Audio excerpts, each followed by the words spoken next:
Mike Tyson's life is not just the story of a boxer, it's the journey of a broken boy who became a feared champion, then fell from grace, only to rise again as a symbol of redemption.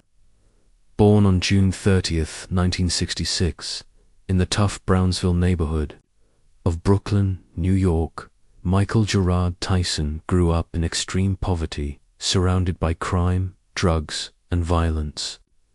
His father abandoned the family early, and his mother, Lorna Tyson, struggled to raise her children on her own before passing away when Mike was just 16 as a child.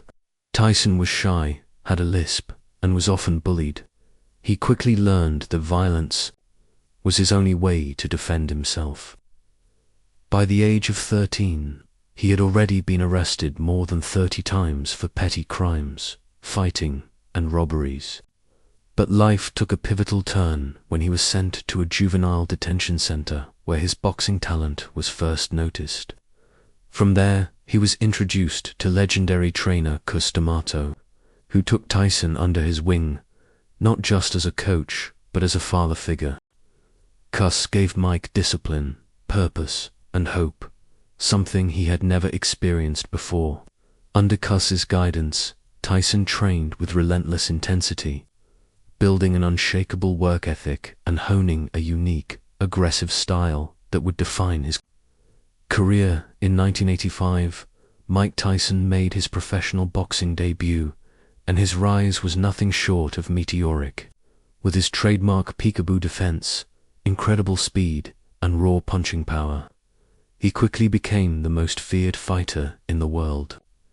In 1986, at just 20 years old, Tyson made history by becoming the youngest heavyweight boxing champion ever, defeating Trevor Berbick in brutal fashion. The boxing world was in awe. He was knocking out opponents in the first round, often within seconds. Tyson was more than a boxer. He was a phenomenon. With his fierce demeanor and unmatched physical power, he became a global icon. But behind the gloves and the fame was still a deeply troubled young man, emotionally scarred from a traumatic childhood and now lost in the chaotic world of celebrity. After Cus D'Amato's death in 1985, Tyson lost the one person who truly grounded him. He was thrust into a life of extreme wealth, media attention, and constant pressure, without the guidance he desperately needed. As fame skyrocketed, so did his personal problems. He married actress Robin Givens in 1988, but the relationship was toxic and publicly disastrous, ending in a bitter and very public divorce. That same year, Tyson suffered his first professional defeat outside the ring, mentally and emotionally. Then came the shocking upset in 1990 when Tyson lost to Buster Douglas in Tokyo, ending his undefeated streak and shattering his invincible image. The fall was rapid and brutal. In 1992, Tyson was convicted of rape and sentenced to 6 years. In prison, serving 3, it was the darkest chapter of his life. He had gone from world champion to inmate. During his time in prison, Tyson converted to Islam and began reflecting deeply on his life. But his inner demons still haunted him. When he returned to boxing in 1995, he was no longer the same Iron Mike. He regained some titles, but lacked the fire and discipline of his early years. His fights in the late 90s were controversial and erratic. The infamous 1997 rematch with Evander Holyfield shocked the world when Tyson bit off a portion of Holyfield's ear, leading to disqualification and suspension from boxing. That incident solidified his image as an uncontrollable and dangerous figure. Meanwhile, his personal life was unraveling. Struggles with addiction, legal battles, and financial mismanagement led him to declare bankruptcy in 2003, despite earning over $300 million throughout his career. Tyson's life had spiraled from greatness to chaos. But unlike many who disappear in disgrace, Tyson slowly began to rebuild himself. In the years that followed, he began seeking therapy, healing, and forgiveness. He opened up about his childhood trauma, admitted to his addictions, and took ownership of his past mistakes. Tyson's transformation shocked many, not just physical, but emotional and spiritual. He embraced vulnerability, something completely opposite of the ferocious fighter he once was.